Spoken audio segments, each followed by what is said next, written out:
get going, just to keep, cautious of the hour in that sense for you guys. And, if anyone has more questions at the end, I can certainly stay on and leave it at that. Yeah, for sure. Let me just pull up my screen here. Dive into it.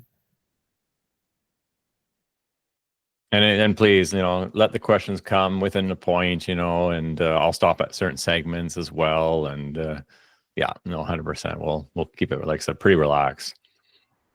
So thank you so much for everyone that has joined us today. As you're kind of hearing us at the beginning there, Anish and I worked together at Station One Architects back in the day, and we both kind of went separate ways. And now Anish, you're an architect, which is amazing. Again, huge congratulations for that.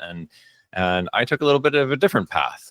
And so prior to part three actually approached Station One, the firm that I was at for almost a decade, 3 years ago, and it was basically a CA application for architects, and that was kind of interest. We tried it out, and it changed my career professionally. And I put it through the ringer myself for about 2 years, and then last summer I joined the team.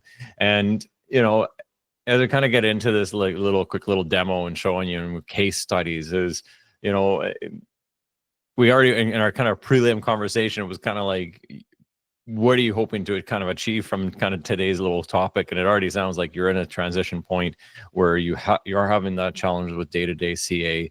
And, these are probably some of the pain points that you're facing, large volume of RFIs, document control, different styles, whose court is this RFI? And, my big thing is professional email. And before we kind of dive even further, I want to just get a clear understanding where you're coming from. Is right now, when it comes to CA, are you on board? Are you using Procore on projects? Like, are you working with contractors on Procore? And two, how are you managing the logs right now? I don't think we use Procore on any of the projects that we work on, but okay. We simply just have a filing system of our own in the project folders, and that's how we usually deal with it. Okay. Yeah. No, and that's most people. Like, our filing system back at SOA was Excel. Everyone had Excel and you could do it, but you had to manually input, and that was what created a lot of challenges. Very interesting that you guys haven't touched a contractor using Procore yet. On that note, like part 3 and Procore do work together. I'll show you really briefly just to kind of show you the value of why it is there. But if you're not using it, then that's great too. So welcome to part 3. Part 3 is an online CA application, like I said, for architects. There is no app to install. It's totally web-based in respect to that. And you can access it on your iPhone, whatever, right? Anywhere, everywhere. When you log in, right away, you get to see your dashboard. So welcome back, Matt. Here's all the projects I've got under my belt that I'm assigned to. It's very visual. I can see like, hey, I've got 11 tasks on this job. And what are they? Oh, there it is. And the reason it was red, because I've got some tasks that are overdue. So you're going to see that part 3 does not like letting things slip through the cracks for you in that respect. And like same thing, you've got all my tasks I can see at any glance, see what's going on. Oh, I've got 7 due on this. That's that same list that we looked at. So really keeps in control in that. The other thing that's really slick with part 3 is it's very data driven. So as this information is coming in, we can basically analyze it and look at the analytics for these jobs. So right away, I'm going into Thursday's leadership meeting. I want to see how we're doing for our firm. All right, Westminster Community is averaging about 5 days for RFIs. Not good, not great. What's going on with Wellington University at 21 days? I don't like the size of that. I want to find out the reason why. Is that a consultant? Is that an owner? Is that us as a firm? This information at your fingertips is very powerful to ensure that, like I said, things aren't slipping through the cracks and that you guys are being proactive. And even from an administration point of view, you can even come in here and say, like, how is, I'm gonna jump into a review with Jack here. I want to see how he's doing. And oh man, he's got a lot of outstanding tasks on the CA side. He wants a raise too. He's got 25 tasks here, and holy smokes, we'll be having a different type of conversation because he just can't keep up with a CA. Or it's another conversation on a serious side saying, let's get Jack some help. And you can search by project, you can search by user, you can search by just general task. Again, very, very powerful information. So let's get into a project and kind of run through like a day-to-day someone in the life of CA. When you jump into part 3, you've got the project up here. You can cycle from project to project. The days of you getting going through Windows Server and all that, you don't need to do that because they're just in this one interface. In here under the overview, we've got the task. That again, this is another place where it's telling me, hey, you've got these tasks to do that. You don't want these things to slip through the cracks, anything coming due, overdue, it's all going to be here. The logs is where you're going to live about 95% of the time. So this is where we have our RFIs, we have our submittals, our instructions, changes, pricing, etc. Now, in terms of workflow with your jobs, are you kind of a mixed bag where you're doing some CM jobs and then some jobs that you're issuing changes and then reviewing pricing and issuing a CO? Or like, what's the daily workflow when it comes to CA, that side? Well, it's usually this pretty like much the standard stuff. We don't do like construction management on our projects, but it's regular CA work, RFIs, submittals, site instructions, that kind of thing. Right. And you are reviewing pricing in that case then? Yes, we do. Yep. Okay. If there is a proposed change, then yes, we do. Yeah, perfect. So what this allows us to do is per project, you can customize it. So like, most of the time you're going to be using all these fields, right? But just say if you did enter a job into CM or like a more developer based, you may not issue any proposed changes or pricing or certificate of payment. So you just check those modules off, and per job, you customize this to suit the type of contract that it is. Mm-hmm. The other thing, and it's so funny that he said proposed change, this is the one field that always gets changed by everybody. Like, station 1, we did everything as CCNs, contemplating change notices. Sounds like you issue them as proposed changes. And then when you go into the States, it's a whole mixed bag of proposed review, etc. Totally a different world. And the nice thing about part 3, that language, those disclaimers, you can customize to suit the type of project that you're working on as well. So if you had one project with CCNs and the other project with proposed changes, no problem. They're not going to interfere with each other. Right. The other thing is really slick is we've got the a custom workflow. And this allows us to sky's the limit here. Because, for example, you could create a workflow for your contractor to submit all the schedule SCs for all the engineer schedules. So you're out on site there, you're with the building official, you're trying to get occupancy today, and the building official goes, I don't trust this railing. Where's your schedules for this? Well, they're right here. Would you like a copy? Oh, yeah, sure. Boom. Okay, great. You get your occupancy. Versus going back to the office, trying to hunt for it and stuff. Another great way. I've even seen kind of an issue for substantial, these particular workflows, and done like this too. So pretty slick processes to make this work. Okay. Following that, we do have our reports. We'll come back to this. Dashboard is my favorite tool. This is the rich data. And again, we'll come back to this later. And then the team.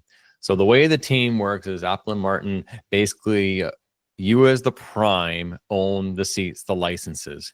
So if anyone is doing CA day to day, you would have a seat. Now, if you're more of a principal and you just want to jump into part 3 and have a look at it but not respond, that's okay. You can have a free seat. Everyone in the firm can have a free seat to look at part 3, but if they start reviewing and responding to items, that's where they need an individual license. And we'll wrap up the session with that. When it comes to our design team, like door hardware, civil, mechanical, electrical, structural, the owner, the contractor, they are called collaborators. And the collaborators are free.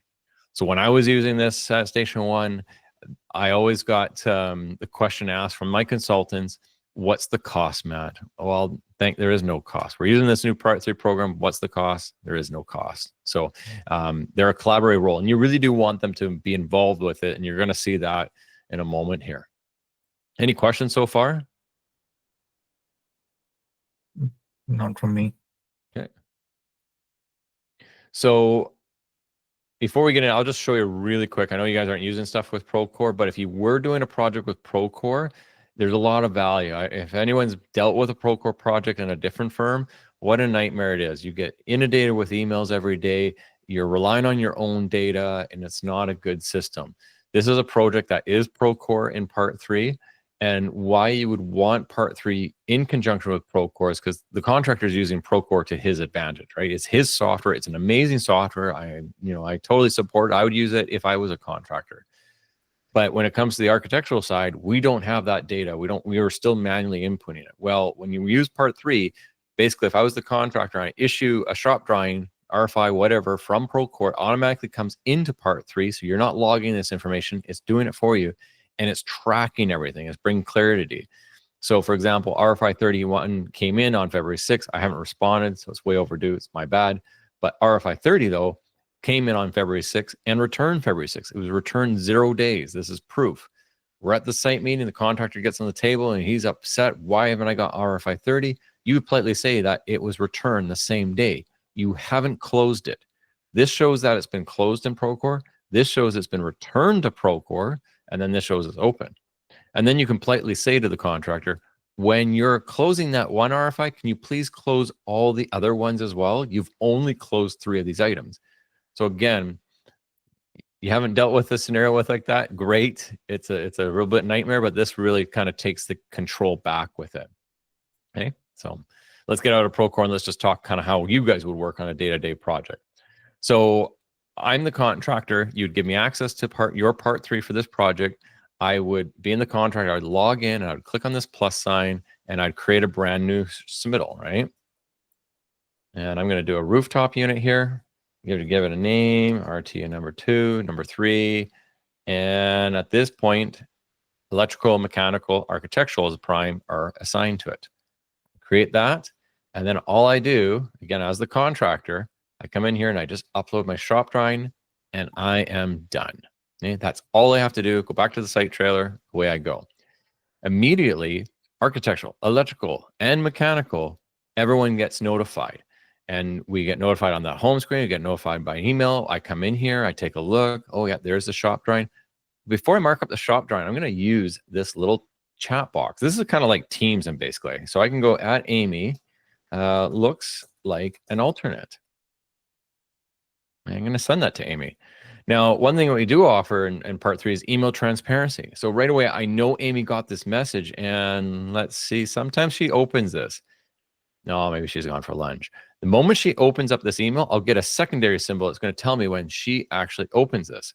And just a lot of power in this tool, because if I'm out on site later down the road and I'm walking around and we're a year later and they're with the owner and the owner goes, why did we change this roof? Why did we go with this alternate? On my emails, I'm fumbling. I can't get an answer. I would immediately jump into part 3, go to where this rooftop unit shop drawing, where the errors started happening, and just come in here and look at the conversation. Oh, the owner wanted us to prove this. Great. This keeps it so much more clean, accountable, and you can find the information really, really quick. So just a quick question here, Matt. So I'm assuming that in this case, the other consultants are not using part 3. Well, you want the consultants to use part 3, and you're going to see that in a minute here when we start marking the shop drawing up. Oh, okay.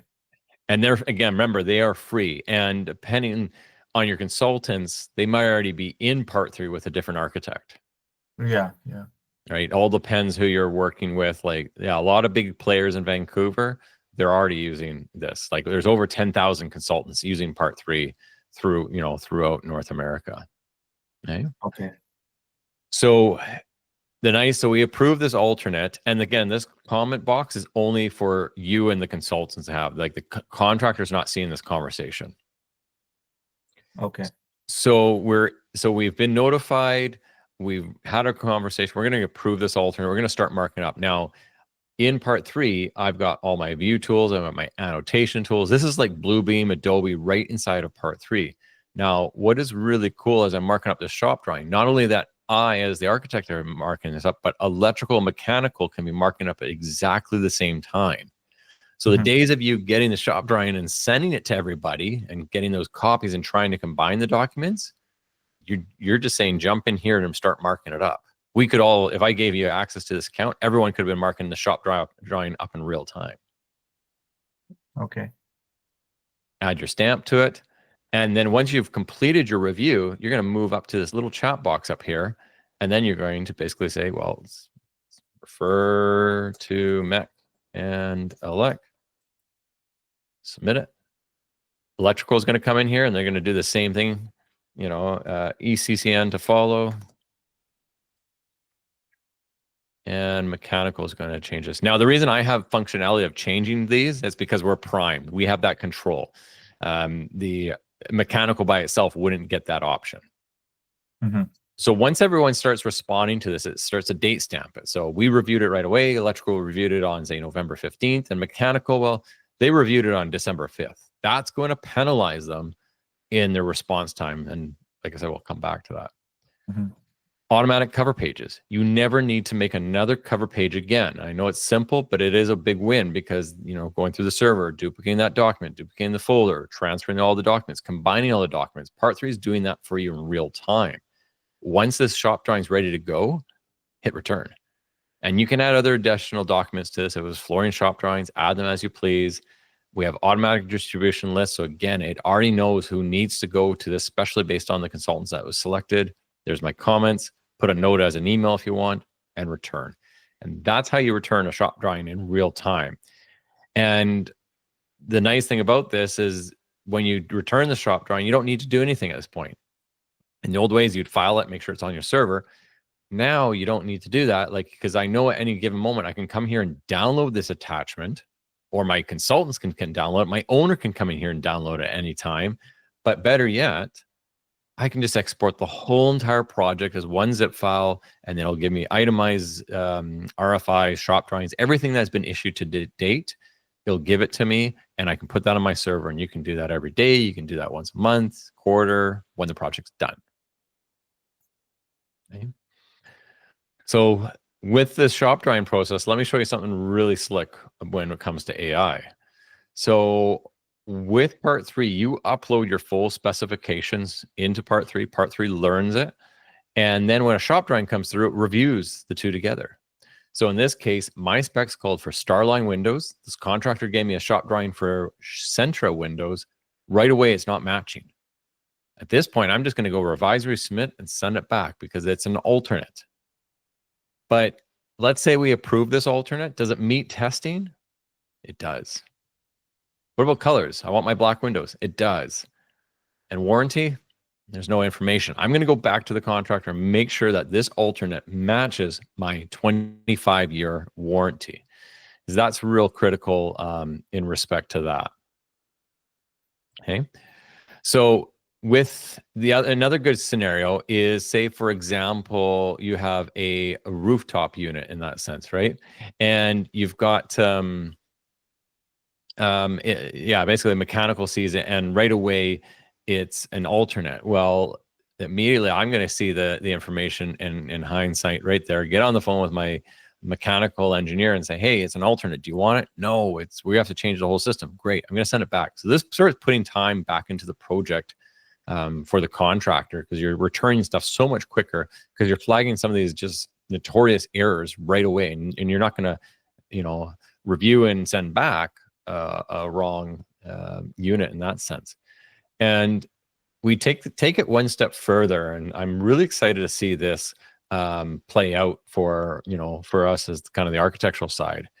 Is when you're doing a job, you've put in your specs, contractor provide a shop drawing to you, basically a shop drawing log, shop drawing schedule, and you never get it. In part 3, you basically upload your spec. It creates a project schedule manual for you. It takes all that and it makes everything a shop drawing right in here. And at this point, you can come in here, you can review it, you can edit it up, whatever the case is. But where this changes the game is versus saying, contractor, I don't care about a shop drawing log from you. I've made it for you. I want you to jump into part 3. I want you to start filling the blanks for all these items. And you can rename stuff to be like hot leads. So for example, contractor, please go find all the hot items. There you go. Those are the ones I want to see first. Versus you going to, a site, it's been 9 months into the job, and this building, you were going to put some bleachers in or something like that. And you realize, oh my goodness, we haven't reviewed that shop drawing yet. We haven't seen it. And the building's supposed to open up in a few months. And that lead time for that bleacher is like 9 months. So this kind of puts you back in the control of really pushing the contractor to get the information. You can even see when you created these items, like we've been waiting since July of these, and we still have not received them at this point. So definitely a game changer with that. Any questions about the AI? Not pretty straightforward for me. Yeah. Okay. So let's look at a change, right? So we're going to jump into the changes here. These are all the current changes in the place. And I'm going to create a new proposed change, or again, whatever the language is, the CCN, doesn't matter. You customize this. We'll call it electrical furring. And what is the reason? This is really important because we classify everything with this. You can customize this, so you can create owner 1, owner 2, right? Whatever the case is. And then we'll just say refer to attach electrical change.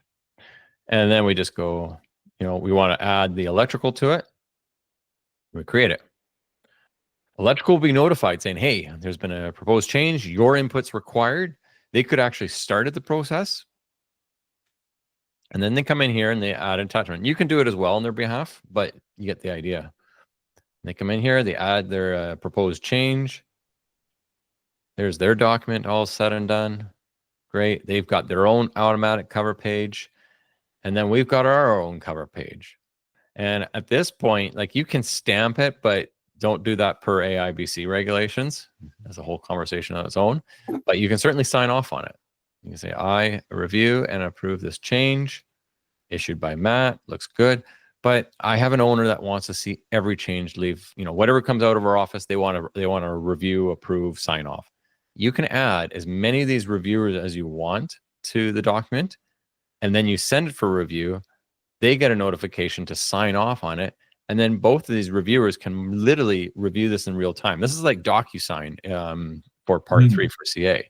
So they all sign off on it with their own custom signatures, and then it date stamps it. Once you get that, then you can issue this out. And hey, you didn't get the signatures, just as a warning. No, that's okay, because we're part of the same meeting. We're just going to get this out. We got to send this out. Okay. Now, with that document being issued, again, it's being emailed and everything to the contractor. It now starts to track the days that is with the contractor. I've been at site meetings with the contractor, and it's like, hey, contractor, this has been out with you for over 100 days, and we haven't seen pricing. Giving us a hard time about RFIs. You're in the same boat. You need to provide this in a reasonable time. This will track it. This will keep accountable. But we have a good contractor. He gives us some pricing. We have a look at the pricing. We go through his backup documentation. Does this all make sense? Looks good to me. I'm good with it. Yeah, that looks fair and reasonable. So then I come up to here, just like the shop drawing. I'm going to say fair and reasonable. Electrical comes in here and he goes, no way. It's like 3 times the price. Puts his comments. We request a revision. Goes back to the contractor. Part 3 versions everything. So whether it's an RFI, a shop drawing, pricing, it'll version it as 1.1, 1.2, 1.3, etc. And then we do the same song and dance, and it's much better now. Electrical accepts the pricing. We accept the pricing as general, ready to go. Confirm the pricing. And then at this point, all this is working right here. We're just kind of reviewing everything, looking good, accept it. Let the contractor know if you want, it's up to you. And then you can immediately go into the CO and create it. Or even, you can go back to where that change happened and just say, hey, I'm going to create the CO from this. It's going to automatically hyperlink it, tie it together. And same thing, we've got our automatic cover pages to this, okay? Now, sorry, I made a mistake. I converted it to a CD. I was like, this isn't looking right. That's why. So, well, that's a good thing. If, for example, it's a really good example. If, say, something you did a proposed change and you need to convert it to a CD, you certainly can do that. That's my little blunder in my own demo here. Let me go back to it. Let me just CD. Get that out of there. Well, I guess we could have changed that too. Let's go back. Yeah, we should have just flipped it. That would have been even more fun if it went into that scenario. So yeah, we go back into that proposed change. We turn it to a CO, create a CO from it, And now we attach the pricing. And you can attach multiple pricings to this because that's the price that we already reviewed. And in part 3, you have budgets and contingencies and allowances. So if you've got cash allowances or you've got separate prices or anything like that, you can add all those individual documents to this. And when you're issuing out these changes, you can pull it from those budgets. In this case, it's just a complete extra on site, so I'm not going to change any of that. But again, I have automatic cover pages where, you know, this changes for this plus the original contract value, previous changes, etc., total amount, and you're good to go. Same thing, I can sign off on it, saying I reviewed it, looks good. You can add any other additional documents to this along with all the other things I've been showing you today. And then we can issue it, send it off, and that completes the kind of the CO process to kind of get it out there. It does do certificate of payments and progress claims. So as your items come through, you're reviewing it in here versus Outlook, right? You know, is this, hey, mechanical, electrical, is this acceptable? You can just tag them here. They'll get automatic reminders on this. The babysitting is left out of part 3. It does it for you. Once it becomes, you know, when you're good, you convert this to a certificate. And then at that point, you basically got your full certificate of payments, right? So original contract value with a lien holdbacks, everything, any change orders to that, work not, any deficiencies, you can put all that information and basically it's going to give you your final contract stuff saying this, you know, the revised contract value, previous certified was this much, this period, this much, new balances to complete out of the full contract. So it's maintaining, it's controlling all that, and it's doing it all in this kind of one simple user interface. So just a quick question here. So like to issue these payment certificates, obviously they're going to get passed on to the owner. So does the owner also need to have part 3 or does he just get an email notification? Ideally you want them to, because again, like the owners are funny because they can just, there's a couple level of permissions. Is like, for example, let's go back to a shop drawing. You can see if I can do it in here. Yeah. So like, for example, an owner, you can keep them really kind of, you know, at arm's length, right? So they just get notified when the stuff gets issued and that's it. They can jump into part 3, they can see it. Or you can add a permission level to an owner to act as like a owner consultant. So they actually start responding and reviewing items in here. And that little chat box down here, they can actually have the conversation here with you. In my past, we would have the owners inside part 3. And again, it's free, didn't cost them anything. And they loved it because they, at any given moment, like I would get, before part 3, I'd have all the calls from the owner saying, did you ever send me this RFI? And you're like, oh, I'm just jumping into a meeting. Like, can I send it later? And it's just frustrating, right? You know, it's not a 2-minute call. It's a 15-minute, you know, delay. And the thing is, the owners can jump into part 3 and download whatever they want. They can see what's outstanding. They can, you know, check in with you guys too. Yeah. Okay. The other thing, and speaking of owners, what owners do love about this is this dashboard. They love this rich data on the project.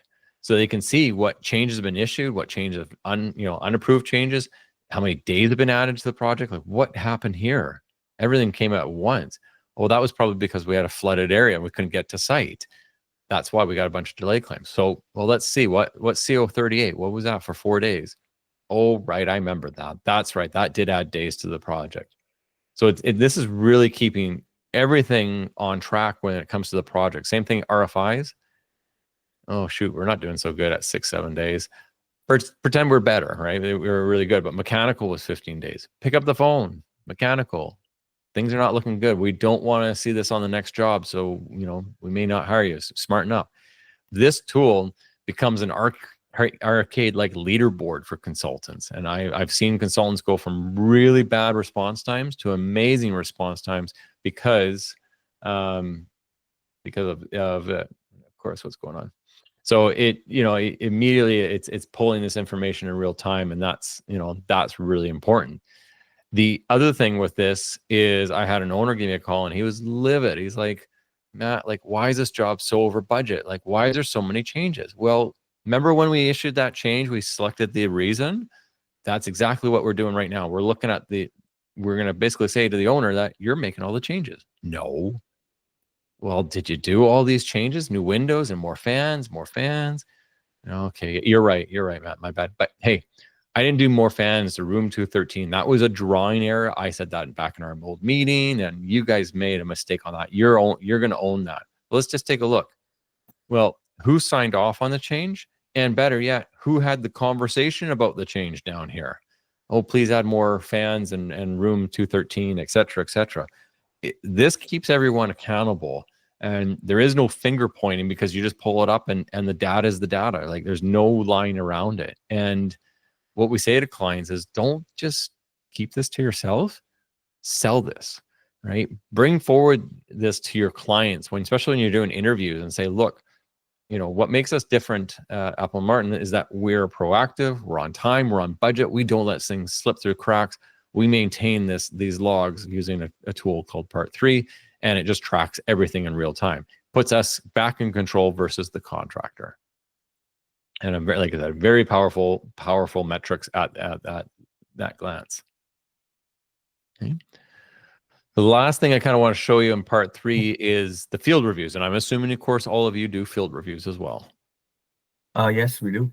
Do you guys issue the reports the same day, or does it kind of take a few days to kind of? Well, we try to. You try to. I know you try to, but what is the reality? So, well, yeah, usually like for my projects, I try to be pretty quick. So within like the first 1 or 2 days, I try to get it out. Good. Well, and it also depends on like if there's an inspection gonna happen, right? So we have to kind of have it submitted to the site before that. So yeah, no, 100%, and that's where Part 3 does change with it, because you do have a field review functionality of this. And the nice thing about this, again, this works off your iPhone, an iPad mini, iPad, Samsung, Surface, whatever the case is, and it works completely offline. So the way it works is you go to your last report issued, and we clone this report. Now we're going to select everything here, but I don't want to bring over closed items or the record only, and I'm going to clone it. It's basically taking the last issued report, making a clone. Now, the thing is, the way I would do this on site is I'd be in the site trailer. Like if I had an iPad that didn't have cellular data, and I knew that, while being on cellular data or Wi-Fi hotspot, I would clone the report. It's now embedded on my iPad. Then I can go outside without no reception, do my work, come back. Everything it's going to do is going to push it back to the cloud, and then I can issue it. Right, so this works totally offline. Even if you go into a parkade and you lose cell reception, it's okay. It's not going to break. So basically, we've cloned the report. We're walking around site. Let's take a look. Oh, we got some damage insulation. Yeah, no, I see that. That's been fixed now. Great. But I need to add a couple more items here. So we're going to do we're going to look at some steel. Yeah, we'll tag structural in it. What is it? So maybe it's phase 2, grid line 3A. What's the stats? It's work in progress. Okay. Is there a priority? You don't have to select it if you don't want to. Put your notes, steel ongoing. Can't speak for Android or anything like that, but I'm pretty sure it's there. But definitely with an iPhone, talk to text. So you can basically hit talk to text, and it'll just do your report right as you're talking, and then you turn it on and off as you please. Now we need to take some photos of the site. We're standing around, snap, comes from a camera roll right into the camera tool, doesn't matter. And they jump in there. Oh, let's move this around. That's better. Add it. And right here in the field, I can move it up. Oh, shoot, I put it wrong. It needs to go in the steel section. I'm going to move the steel section down here. Watch the number once I let go. 5.2 now. And oh, by the way, I need to move this being the first section. Move it up. Everything starts to renumber in real time. But it doesn't, anything that was brought over from the previous report, it's not going to renumber. And then you come in here and you can mark this up right on your device. Again, you can put a circle, you can freehand it, you can put a comment, clean site, whatever the case is. There it is. And once you've completed this and you're done, you click on this layout mode. And this actually just literally got updated like days ago, okay? So right away, it breaks it all back. Like this shows me a preview of this. So I've got my cover page, looks good. If I want to edit this, go back to the edit and change it. So it's not cloudy today. It's not a lot. I was getting close down to 12 degrees, but it's sunny. And then there you go. That's gonna, yep, reports updated. You can add multiple authors, all that kind of stuff. And then basically it's going to show you a preview from every little area here. And you can keep going on. It has table of contents. And then you have these individuals images here, which you can go basically one image per row, save it. And this is, like I said, this is kind of, unfortunately, it shouldn't look like this. It's not stretching this. So I apologize. That's, like I said, we'll talk to the developer on that, but basically it's going to clean it up, and we'll export this out. So I'll show you how it does work. Save it. I'm going to do that. Come into this next one. Let's change this to like 200. Yeah. So this should automatically come in. So then we basically hit distribute report, but let me just generate this.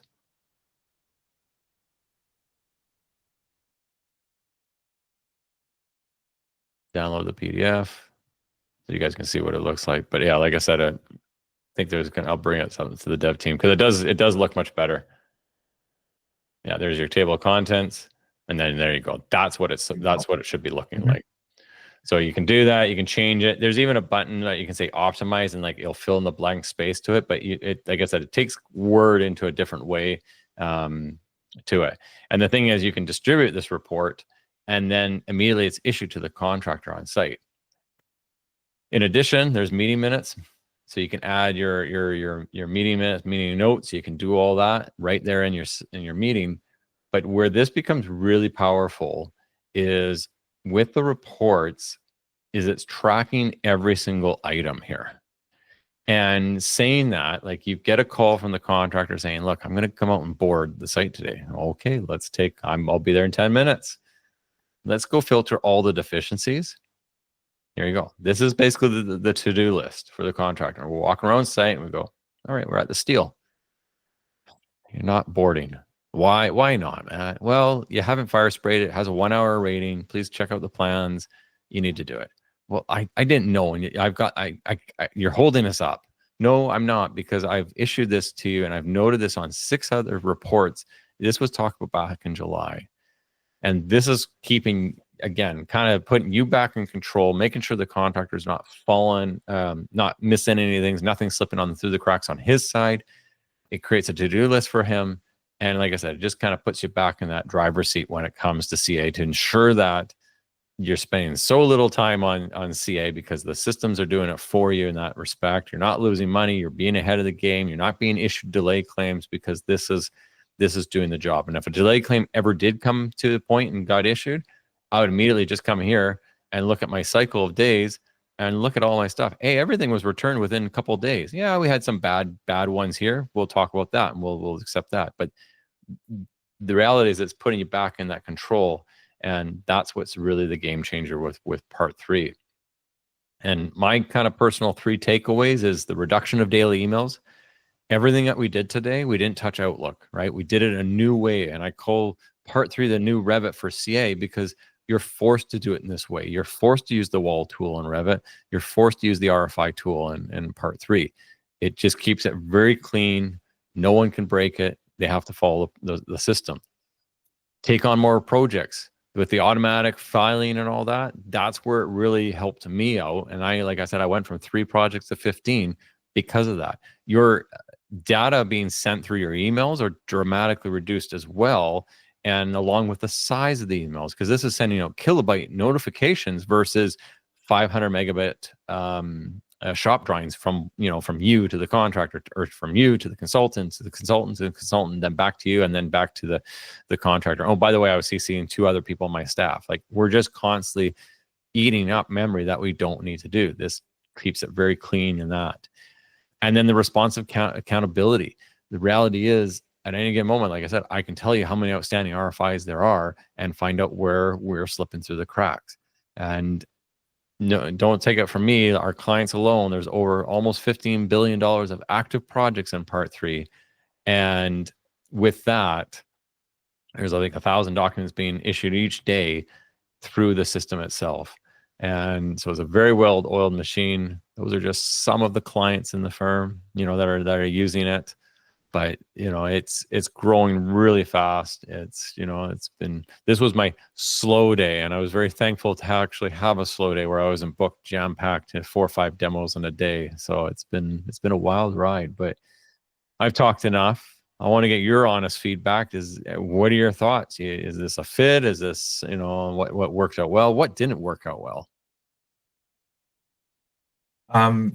Well, I'll just jump in a bit here, and first of all, thank you so much for this presentation, Matt. I personally feel that this is a very useful tool, and looking at the future of our team right now, we are in the in a phase where we are actually getting into some tender stages right now for a few of our Mm-hmm. projects, Yep. and hopefully the client would probably break ground early next year. And Okay. I, Yeah. I hope that we can actually get hold of this platform and use this to handle the contract admin part of those projects. Mm-hmm. Especially we have we are a young team, right? So Mm-hmm. um, we are still on our way to be building more and more and completing more and more projects right now. Yeah.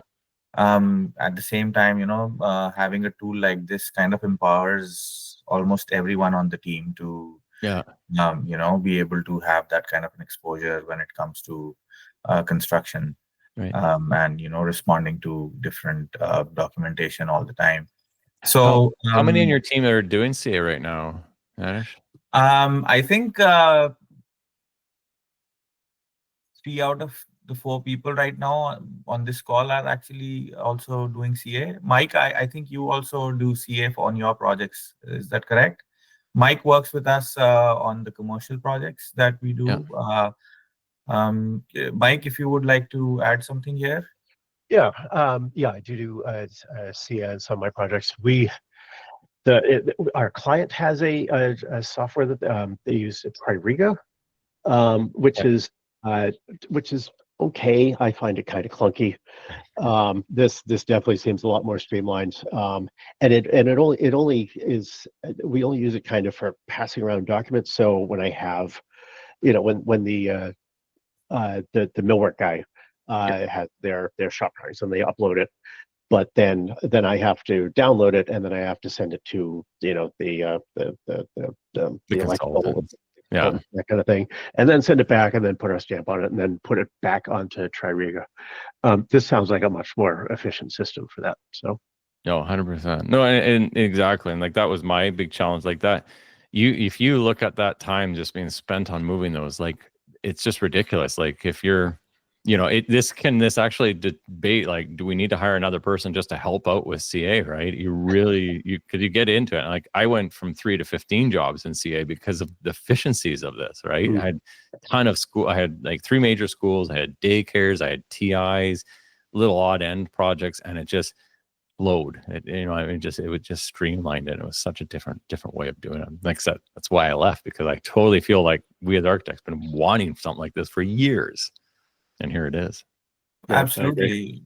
Yeah, I mean, and given the fact that we are also have reached that stage on several projects now, that we are going to start construction on those projects sometime in the first quarter of next year. So Mm-hmm. I feel that, and I am like, my position in this team is that I try to be very technical and detail oriented Mm-hmm. towards and I'm always interested in the construction part of aspect of the projects, and that's how I usually design my projects as well. From the very onset, I am very detail oriented. I'm looking at it and I'm okay, how is this gonna work? Mm-hmm. How are we Yeah. going to build it? And then obviously I take pleasure in building those projects eventually as well. Mm-hmm. So that is why I am interested in having a platform which Yeah. like my team members can use across different projects, and it's easier for us to keep a handle on things. No, 100%. No, that's very exciting. No, that's great. Yeah, no, I'm glad we got to kind of showcase in that sense. And Yeah, yeah, I guess, absolutely.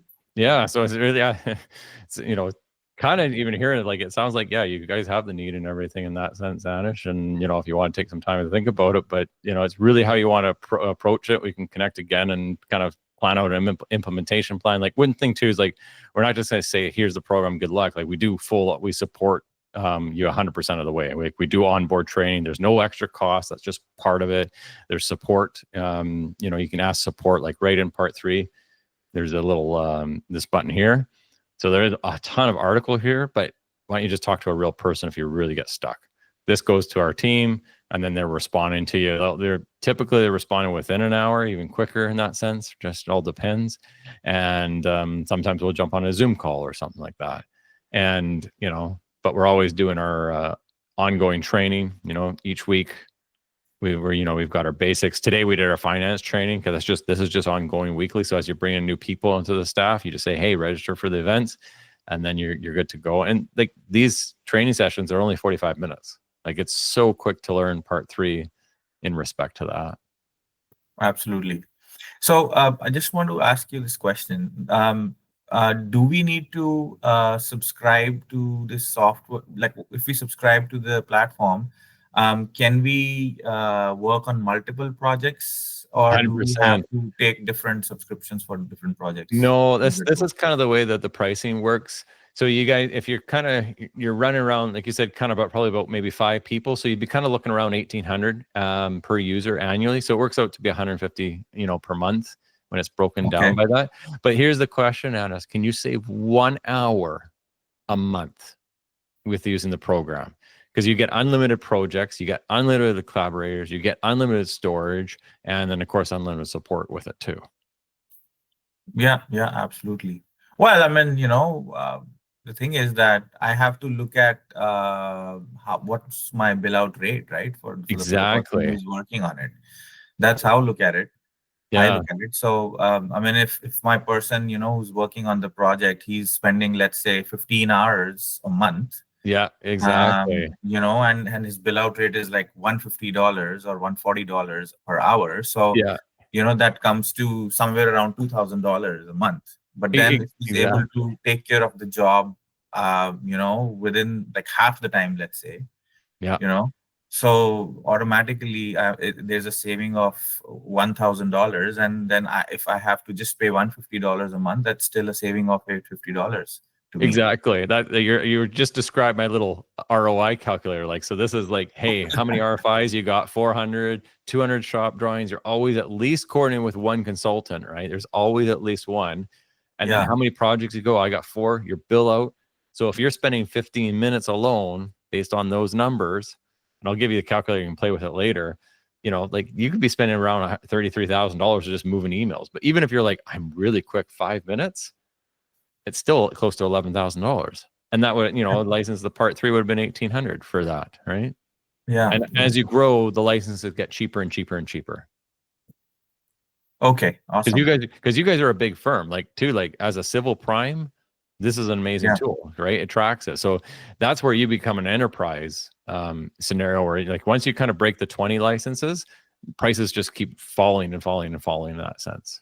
So let's say, like, I take this license for myself, and I have like 3 or 4 different projects right now that are going in construction phase. Yeah. So is it just me who can use the license, or any of my team members can also have access to it? And if they need to respond on my behalf, they can do that? Or do I need to give them? They would have to have licenses as well. Yeah. If they're going to respond to RFIs on, like, within your firm, yes, they would technically need a license in that sense.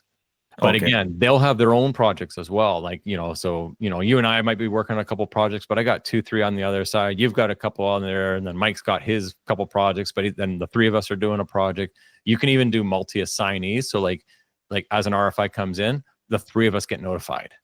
So again, nothing slipping through the cracks. I respond on your behalf, or vice versa, and keep the project moving and humming along. Okay. Yeah. Sounds good. Yeah, I mean, as I said earlier, it's a great platform. I've seen this last year as well, but now you know, we are in a stage where this makes a lot more sense to us. And yeah, I mean, I just have to, you know, kind of bring this up with the leadership. and I just need some time. Obviously, they would want to assess it as well.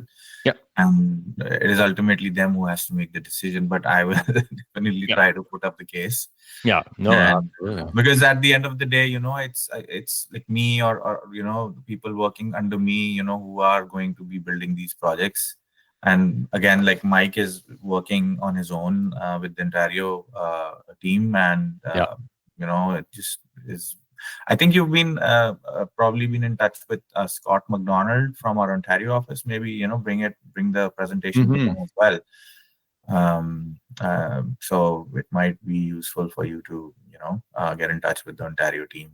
Yeah, 100%. Yeah, again, They do a lot happy of commercial stuff. So Okay. Yeah. they're definitely a bigger team than us. They have more projects in construction right now. So yeah, might That's be a awesome. good idea there.